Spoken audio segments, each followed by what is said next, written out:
What's up, beautiful people? So, if you caught the beginning of the talk show, we're talking about No Child Left Behind, nonprofits that's doing amazing work with our youth and our communities. And we had such an amazing conversation with Aisha, and we're just hopping back into that flow. So this is part 2 of that we're spending with Aisha right now to talk about what's going on with our youth and the work that awesome nonprofits are doing. And if you want to check out the other video, you can check that out on P3 Christian Radio. You can download the app, or you can go ahead and go to iHeartRadio and type in P3 Christian Radio in the search bar, or you can access it via this YouTube channel. It'll be in there. All right, so we're back. Yes. Thank you for hanging in there with me. I appreciate it. The more, listen, I can talk all day about the things that are going to help and be solutions to what's going on right now with some of our young people. Yes, ma'am. Yes, ma'am.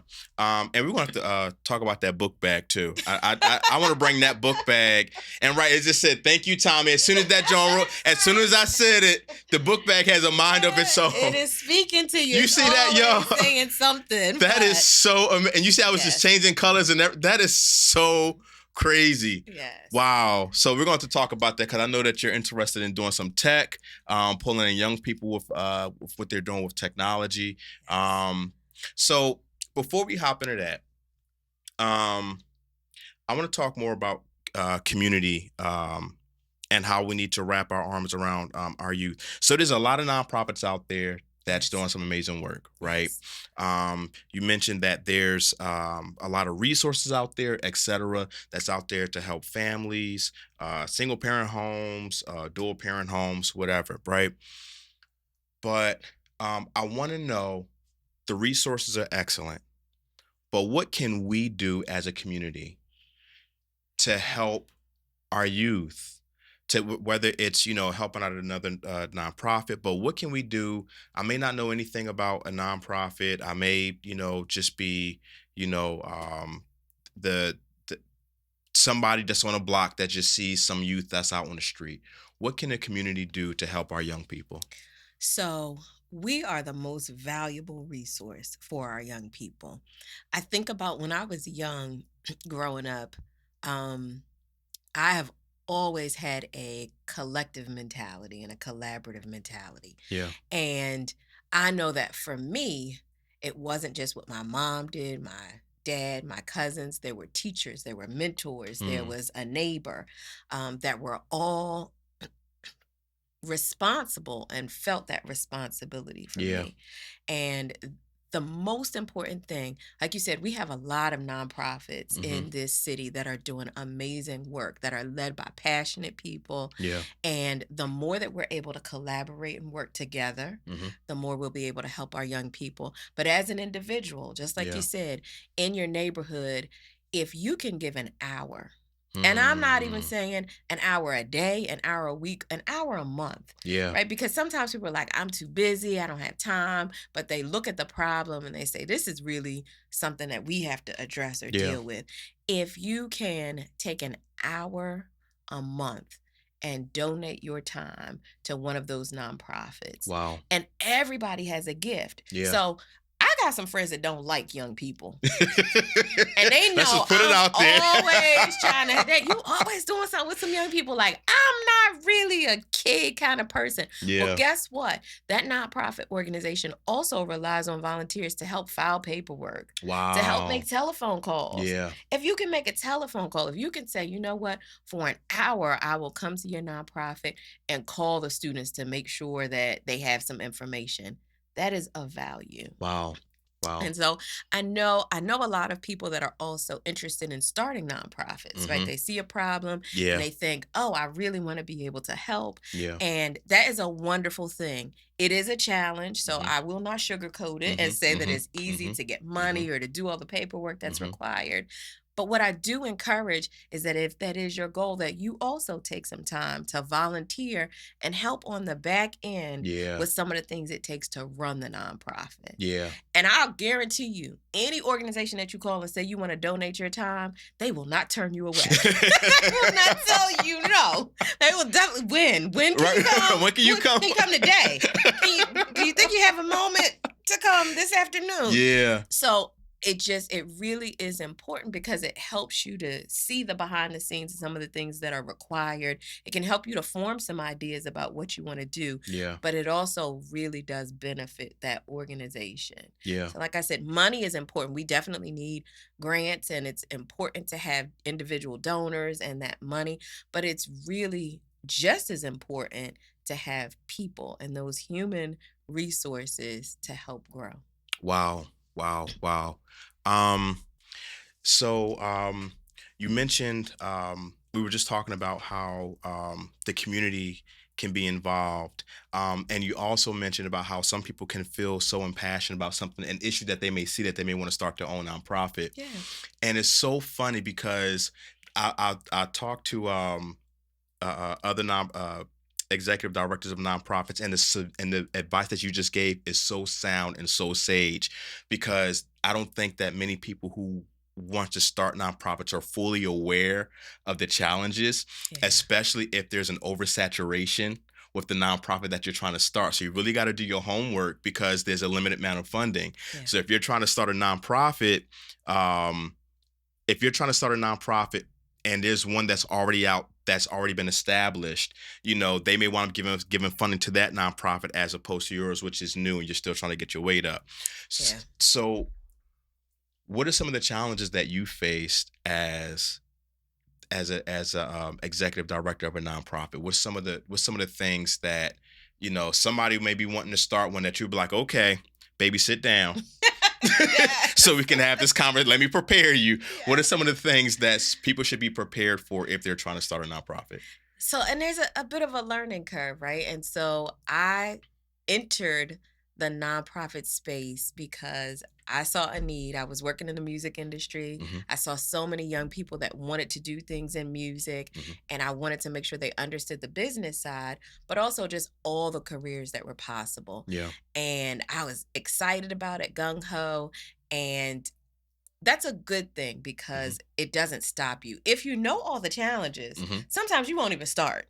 Wow. So if I Hey. knew all of the Wow. things Wow. That's good. that would happen, I may not have started. And even in the beginning, when I started talking to people about the nonprofit, Hmm. they questioned about whether I should be a nonprofit or a for profit. One of the pieces of advice I got was if you don't already have some funding, committed to you, whether it's grant or other sources, then you may not necessarily want to be a nonprofit Hmm. because it is difficult Yeah. to access those funds. Yeah. And a lot of times you're idealistic, right? Yeah. You're like, Yeah. nobody else is doing it like this. Like, this Yeah. is the solution. If they can't see that, but like you said, there's an amount of money that is allocated to organizations. And a Hmm. lot of times, even if an organization isn't doing it the way that you have in mind, if they've already got those established relationships, Hmm. they're getting the money. Yeah. And I learned really early the importance of partnership and collaboration with Wow. nonprofits Wow. because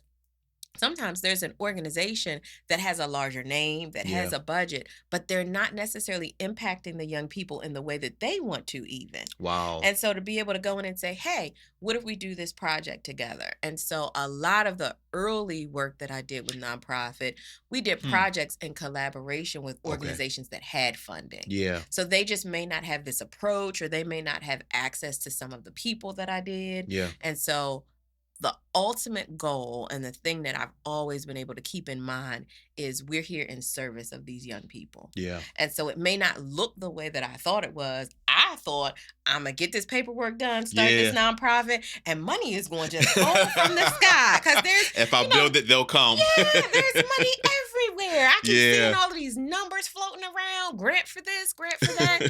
And so I was like, yes, I'm going to get it. And then after the first year, I was like, oh, maybe I won't.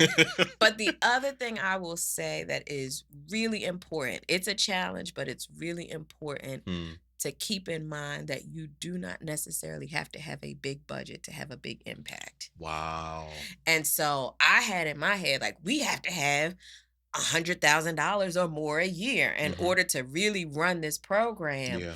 And when we didn't, it's a little defeating. So Yeah. it's like, okay, how are we going to maneuver? So it was partnerships, and it really was tapping into the people that I knew Yeah. and being able to understand, like, okay, this person is super, super busy, but they've got this incredible skill. They're a wildly talented Wow. producer, musician. Yeah. If I Yeah. can get an hour Yeah. and get a group of not 100, but 10 students Hmm. with them to glean some of that knowledge, Wow. how will that change the trajectory of their path or their life? Yeah. And so that became the goal is, okay, I have access to this person, this studio.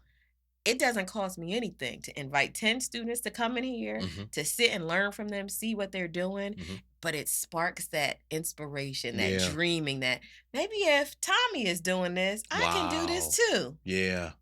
So that's why I say it's not always the money, Yeah. but that'll kind of mess with you in the Yeah. beginning. That becomes a challenge because there's a lot of nonprofits that start, they have wonderful intentions, they don't necessarily raise the money that they think they're Mm-hmm. going to, Mm-hmm. or get that grant. Mm-hmm. I've been told no so many times. It's like, okay, well, what happens if I don't have the grant? What else can I do? Wow.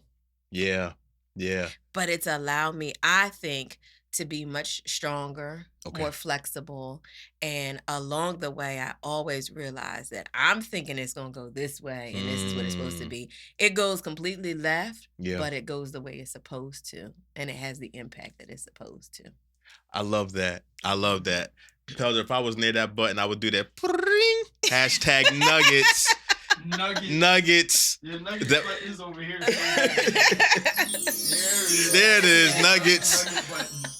That's the nugget button. That's so inside joke. That's the button that we play when one of our guests, drops something that's like, wow, that's amazing. One of the things that I gleaned from what you just shared is the importance of not allowing that no to just stop you, but the ability to be agile and to pivot and to still figure it out, even if that means you partner. And I feel that especially in this society that we're in now, it feels like we're becoming more siloed. Yes. So being able to have that connection where there's partnership, like that's beautiful. Partnership for that impact. And listen, I already know I don't like to do things alone. Yeah. I'm a collaborative person. I enjoy food with people better. I enjoy just being able to share that with someone else. And so, although the partnerships weren't necessarily what I initially intended, they usually make things even more valuable because that other person or entity brings something to the table. Absolutely. That you may not even be aware of. Absolutely. And so, the thing that has really kind of kept me motivated and kept me understanding, because it happens every time that I'm like, okay, I'm done with this. I'm not this nonprofit thing. For the birds. It's for the bird. I need to go figure something else out. Every single time there's a young person that you don't always know the impact, because it's not always right away. It's not that like you do something and the next day you see it. It might be 10 years down the line. Wow. So I'll say like most recently I was working on a project and I looked online. They were like, oh, we need you to get in touch with the Philadelphia Youth Council. I'm like, let me go look that up and see what that is. Yeah. And I look and I see the director's name and I was like, I know her. That was one of my students like years ago, Jeanette. Yeah. So I call and she's like, Miss Aisha, you just don't know how much that helped me when I was in high school trying to figure things out. Because you don't know. Your goal is to be able to be helpful. But at the time, even the students don't know. They're just trying to graduate, get to the next space. And so we wind up having an hour-long conversation. And so it is so rewarding and fulfilling to know that even, like I said, when things don't go the way that you think that they will, or that you don't have this huge significant budget, even just being able to help that one person to get to their next step or to see a bright hope for themselves, it's worth it. Wow. It's worth it. I have to pause right here, and whoever needs to hear that, I really feel in my heart that there's somebody who's not sure that they're being effective. And I feel that is such a discouraging place to be. And because it makes you say, well, dag, is this, am I doing enough? Do I need to switch it up? Do I need to change this? Am I really making a difference? And I feel that was what you just shared was what somebody needed to hear, was that you're on the right track. Even if you're feeling a little discouraged right now, Mhm. even you may not see this video till 5 years from now at 2 o'clock in the morning, but it's the answer that you needed.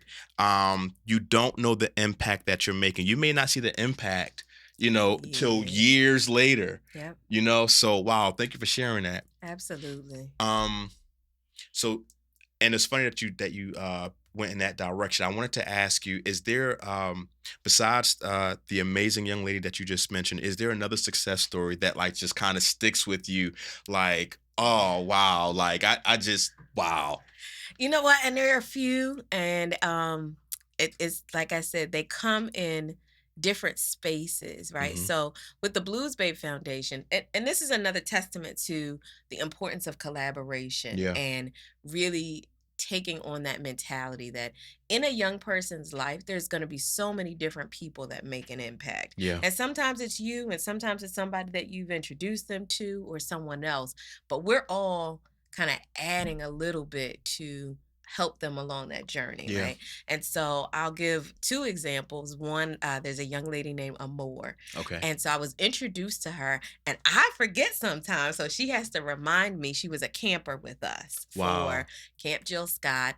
And I believe she was maybe 9 or 10 when she started, because she was definitely in Hmm. elementary school. Hmm. And so there's sometimes these young people that are kind of quiet, right? Hmm. And so they're there, they're enjoying themselves, but they're not always like out there. So you don't Hmm. always Hmm. necessarily hear them or see them, but they're enjoying things. And Hmm. so she had a lot going on in her life. And Hmm. so this was a space that brought her joy. She Wow. participated for a number of years and has an interest in being a singer. Hmm. So she also participated in a program from another organization called Dash. Hmm. And so one of our board members from Blues Babe runs that organization. So Okay. she went there to get some training with singing and with some of the things she wanted to do there. And then at another event, she was introduced to a gentleman, I may have introduced her, named Holly Stain, Okay. who works in Philadelphia, has done a ton of not just vocal coaching, but really helping with young people's development, like their Wow. self development, Yeah. what things are important to have as far as character. Hmm. And so he was working with her, and we would joke that we were like co parents. And so Wow. sometimes she would come to me for things, Yeah. sometimes she would talk to him, Yeah. but we would call each other. He Hmm. would say, "Hey, I just saw Amore, and you need to give her a call. Like she Hmm. may need something." And Okay. so I'm trying to help her with certain things she felt comfortable talking to him about, Hmm. and other things she felt comfortable talking to me about. But we would always call back and Hmm. forth. Okay, have you talked to her? Hmm. Or when she disappears for too long, all right, one of us got to go and find out what's going Where you on. at, baby? Where you at? Uh Exactly. huh. But it's that village. Yeah. And so she got older. She started working with us at camp. Hmm. Um, she went and she participated in different programs, but we knew a lot of the things that were going on behind the scenes Okay. with her family, Hmm. and just being able to watch her grow. She's now an adult, she has a job, Wow. she's working, but she also loves and has been working in beauty for a while. So she's Yeah. a certified lash technician. Awesome. She came back and did a workshop with our young people to teach them about Hey. the professional side of how to run your business Yeah. and be a lash technician. And so just being able to have that circle of starting out really young, Hmm. getting that support from different places, and then coming back to be able to give back is a success story. Yeah. Yeah. Yeah. And so I've even learned, I think, starting with the music program, I always was like, okay, we're going to have some young people that are going to be stars. Hmm. But what's a star? And even talking to them from day one of our questions is, what is success? How Yeah. do you define it? Right? Does it mean that you have a plaque? Does it mean that you're on television all the time? Hmm. Or does it mean that you can support yourself, that you can pay for the things that you want to do, that you can do the things that you love on a consistent basis? Hmm. What does success look like for you? Wow. And so now the other young person I'll talk about, his name is Seth, chemist, Hmm. but he started with us when he was in high school. He Okay. did his first performance with us. Um, and he said he wanted to be able to get his message out to the world, but he also wanted to be able to share things on behalf of people that didn't necessarily have a voice. Wow. So that was him in high school. I remember in high school him interviewing homeless people to find out how they got there and what was going on with them. Whoa. Deep thinker Whoa. in high school. But as you work with young people, anybody that's working with young people, nonprofit capacity, volunteer, trust is a huge thing. Yes, ma'am. Being able to show up, Yes, being able to ma'am. show love, and them to trust you to start to let you in, share some of the things. Because you don't know. When you see these young people, if they're angry, if they are not speaking and not verbal, if they are doing things and acting out, there's always something underneath. Yeah. So just giving that time, and I'd learned more about him, his life, his family, things that were going on. And I think one of the gifts that God has given me is really being that non-judgmental, Okay. safe space. Yeah. To say, okay, I know all of these things are going on, but what's something positive? Wow. What are some of the other things that we can do, the Yeah. direction we want to go in? So he was always a deep thinker, a reader, a writer. And a lot of times you can see things that kind of are a glimpse at what you want, Okay. but not necessarily the what you want, right? So went into rap, hip hop, had family members, incredible rappers, also into a whole lot of other things. Yeah, Right? And yeah. not always the picture of what you want. I And got you. so was told over and over again, like, you got to put less words in it, like make it less serious, like not so much of this deep stuff. Like people don't want to necessarily hear all of that. But stayed on his path, continued to hone his craft as a writer, as a artist, as a creative thinker. Yeah. And a couple of weeks ago, or maybe a couple of months ago, I went to see him perform at Swarthmore University. They invited him to come in. He's got now several projects. He's done lots of live performances, opened for a bunch of different artists. But just watching him, he didn't just perform. He did a masterclass where he talked about his process, where he talked about how music helps him to deal with pain and different things he's dealing with and things that are going on, the importance of the musicianship that is involved in his music. And I just sat there in awe and thinking, this is success. Yeah. And it may not be what he envisioned or how he Yeah. thought it was going to look and feel. Yeah. But it was so amazing. And he Wow. gave an incredible performance with Woo! a live band Woo! and he's talking about things that are important. He has a project coming out called A List of Demands. And just talking about a lot of the things that are going on in the world. Yeah. Things that he's experienced. And it's just beautiful. Wow. Wow. Yeah. One thing that I saw as a common thread between both the stories that you shared is that there was an initial investment, and over time, even though it may have been years, over time, there was a circle back for that person to pour out. Yes. And I think that right there, for any nonprofit, for anybody who's dealing with anything with young people, that right there speaks tremendous value. It's not just about, okay, well, all right, I gave you these tools and now your life is better. No, I gave you these tools, your life is better. But now you turn back around and now you're impacting lives of other people who may have been in similar situations or maybe not, but you're still impacting a life somewhere along the way. Absolutely. Wow. Absolutely. And I think it's kind of embedded in some of the work that we do. And I will say, like, there's not a whole lot of lines between the work that I do with any of the organizations. Because all of it is rooted in love, rooted in making sure that, I think we said it earlier, and people say it a lot, to whom much is given, much is required. Come on. And so being able to impart that at an early age, that the things that people are investing in you, their time, their resources, the things that you're learning, being able to take that and make your life better, but also being able to make somebody else's life better. Yes, ma'am. And I've seen it in so many spaces that we know especially with Camp Jill Scott and the work with Blues Babe, that when we invest that time and that information, we've been doing a lot of sharing on healthy living, Mhm. right? And not just the food that you're putting into your body, Mhm. but the messages and the other things that It's you're putting so in. important. And we start with these Oh. babies that are in 4th and 5th grade. Mhm. And you can't tell me that our babies aren't brilliant, that Hey. they Let's take this go. information, and when I Yeah. tell you they run, Yeah. and they share it with their family members and their Mhm. parents. And we've had Mhm. parents come to us like, okay, wait a minute now.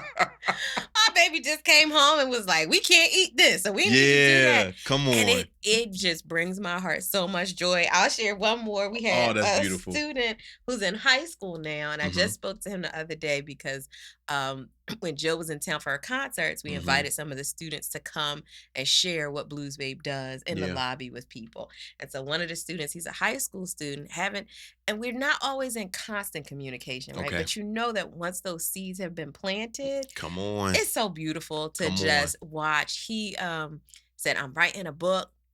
I really want to make sure that young people know about the importance of sleep, the importance Yeah. of the sun, and how we weren't meant to be inside all the time, and Yeah. what we need as far as sunlight. And I was like, those are things I didn't learn until I was 30. Yeah. Right? I was trained Yeah. that you work, like you can operate off of 4 hours of sleep. There you just go. keep going, just keep pushing. And sleep is the enemy and all that crazy Sleep is the stuff. enemy. I heard all of that craziness. And this one, he's telling me, like, you need at least 8 hours of sleep. This is Mhm. what happens with your body, your immune system. And I'm like, yes, yes, Lord.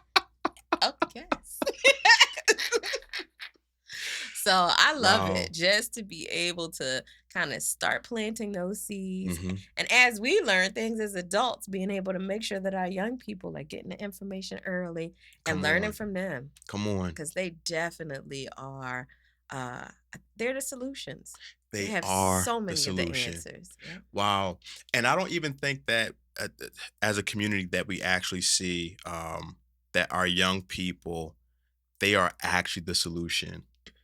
They may need a little bit of nudging, some nurturing, but I don't know if we really value Mhm. the impact and the investment that young people can make even at the age that they are now. Yeah. You know, so wow. So one of my mentors, and I have people that I follow, am inspired by, pay attention Mhm. to, and a lot of times they're people that I never get to meet. Yeah. Ella Baker is somebody that I've studied for Mhm. a long time, Mhm. and just watching how she encouraged students that were high school and college age. Yeah. And I started really paying attention to a lot of the work that was done in the civil rights movement Mhm. and like things that have significantly shifted the way things are done and the way people think. Yeah. And in most cases, there are young people right Come in the on. center, Yep. right in the center. And so being able to take our energy and take our time to Yeah. encourage, to help, like you said, steer in the Mhm. right direction, because Mhm. they've got all of this brilliance and energy. And if channel Mhm. can help change the world. That's they just need somebody to help channel. It's almost the same thing, and I use this example all the time. Like water from a cup is different than water from a fire hydrant, Mm, right? Or even if you just look at the fire hydrant alone, it can't put out fires by itself. You just crack it open. You need to put a hose to it so you can channel all that energy that's yes. coming out. The water Yes. itself is not bad. It just has no direction for it to go anywhere. Yep. You know, so wow. I love that analogy. All right, so we're just channeling. We're just giving them some tools and some ways to be able to have that energy and that force for good. Absolutely. Absolutely. For Yeah. good. Yeah. Wow. Yeah. Thank you so much, Aisha. Thank you. I appreciate Absolutely. this. Absolutely. So listen, I know you shared the information where people can reach out to Camp Jill and Blues Babe and our last video, but can you share it again for anybody who may just be hopping on to part Yes, 2? absolutely. All right. Blues Babe Foundation. People always ask, so just because this is the special part and you listen for so long, Blue is Jill Scott's grandmother. And she was Blues Wow. Babe. And so Really? Blue provided so much inspiration, support, Yeah. love. And so she wanted to name the organization in honor Wow. of her grandmom and being Blues Babe. So we get all kinds of variations That of the is name, but beautiful. it is BLUESBABE foundation.org is our website. Yes, ma'am. Blues Babe FDN on all social medias and Cash App. Woo, Whoop, woo. whoop. Hey, don't forget the Cash App. Don't forget the Cash App. We got our tagline, showing kids more so they want more. And Wow. we really are about making sure that they have access and opportunities and helping them grow. That's beautiful. That's it. Thank you so much. Thank And y'all you. keep watching my page too, because I'm going to make sure I share information that's coming through from Blues Babe and Camp Jill Scott, and also some of the awesome stuff that that she does on her page as well. Thank you again, my friend. You are so welcome. Thank you. Absolutely. You heard it here first. Thank you so much for hanging around with us for part 2 of the Tommy Talk Show, where we just went ahead and just explored No Child Left Behind, nonprofits on a mission to help our youth. Thank you. I'll talk to you soon. Peace.